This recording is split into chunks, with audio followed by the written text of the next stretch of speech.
So here's the breakthrough discovery. From July of 2024, something shocking appeared on the charts. Silver began moving tick for tick with the INR CNY exchange rate, so Indian rupees, Chinese yuan. This correlation has never existed in history.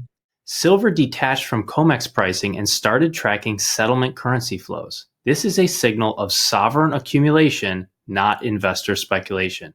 So some pretty bold claims here. And this chart is very fascinating, actually. So the blue line here is the price of silver, and then the red and green candles is the exchange rate between the Chinese yuan and the Indian rupees. And they, after this white line, they do start to follow each other, somewhat significantly.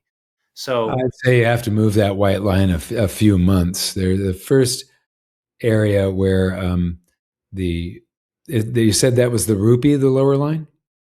Well, it's the exchange rate between the yuan and the rupee, the lower line. Okay. Yeah. That's a little choppier than silver is, but it's a very interesting combination, but correlation is not necessarily proof of causation. Yeah.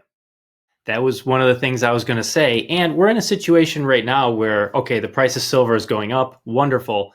A lot of things are going up right now. So many different macro factors are going up. You could probably draw a chart that looks kind of like this with 20 different, macro indicators. But of course, that doesn't mean that some random employment indicator is causing the price of silver to go up, or the price of real estate is causing the price of silver to go up, or necessarily this currency pair is causing the price of silver to go up. So it's interesting, but I agree with you, Mike. Correlation is not causation. Also, silver detached from COMEX pricing, I don't think so. I think COMEX is still following the price of silver. That's the price. When you look at the spot price, that comes from COMEX. Exactly. And so if that... I missed they made that statement. This is a very good sort of investigative reporting and trying to associate things. I think he's done a spectacular job. But that particular statement, I would say, is not true yet, but it will be someday. Exactly. And if that breaks, if we do see a divergence there, it'll be the only thing that everyone's talking about. It'll be huge news. Right. So, all right, moving on here. Why would silver suddenly track that currency pair, rupees and yuan? Because here's the mechanism we uncovered. India buys oil and then pays Russia in AED. Russia converts those AED to yuan. China wants AED for Gulf oil, and Russia uses the yuan to buy physical silver from China. So Russia has been buying silver, right? Say it again. Didn't Russia buy silver several months ago? Yeah, they announced it. That's coming up in a tweet coming up. They allocated, I think. Their central bank is buying silver. So this is very important. However, there's one thing missing. So India buys oil, pays with AED. Where did they get the AED? Does the United Arab Emirates take unlimited quantities of rupees? And what do they do with the rupees? That's what I would want to know.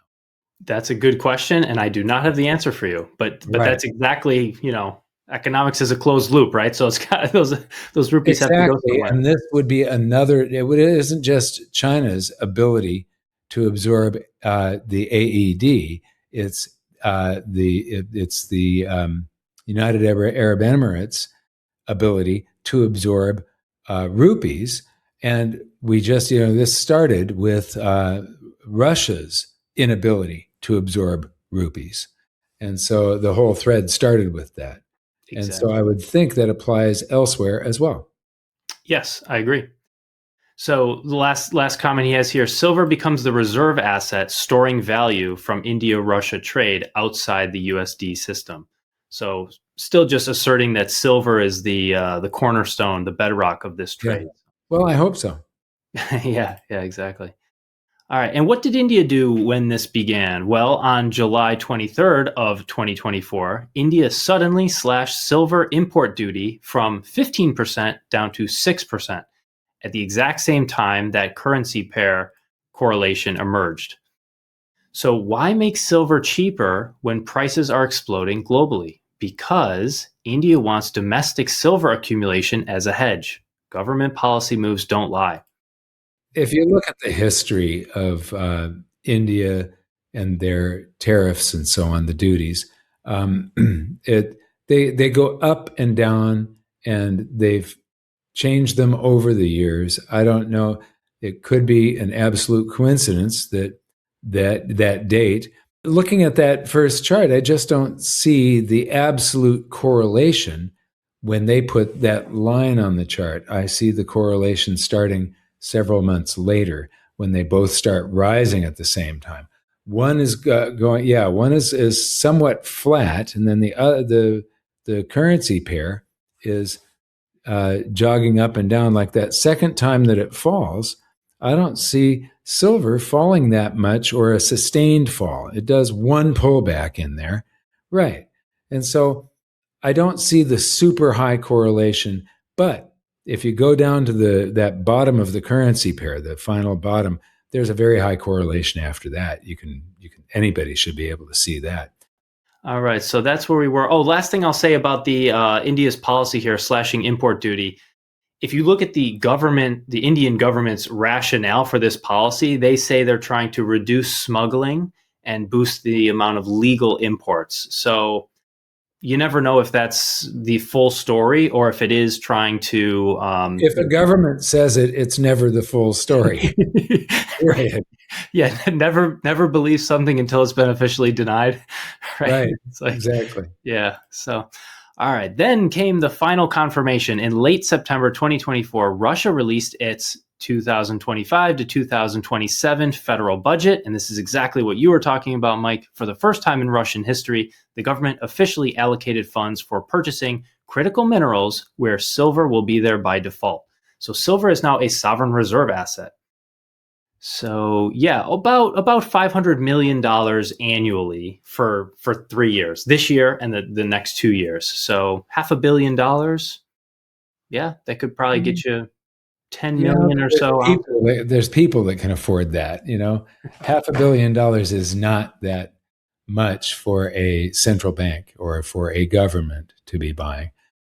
So yeah. Yeah, exactly. And that's if you just for round numbers, if you say silver is 53-ish dollars per ounce, Russia could accumulate 10 million ounces of silver per year, but there's roughly 1 billion ounces of silver available each year, so that's like 1% of the supply.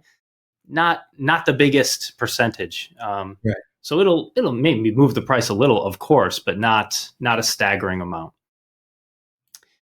So, okay, number 9, putting it all together, this is what it looks like. So the commodity trade is the India-Russia oil boom, currency breakdown. Russia rejects the rupee. The new settlement is shifting to AED, CNY. The asset conversion, Russia buys silver using Chinese yuan. Market signal, the currency pair and silver is correlated, but again, correlation is not causation. Policy alignment, India cuts that silver duty. And sovereign confirmation, Russia officially buys silver. So the claim here is that this is a new global monetary system being built right now. Yeah. It's a little dramatic. I see one problem here. Yeah. If it's the government dealing in silver, the tariffs wouldn't apply.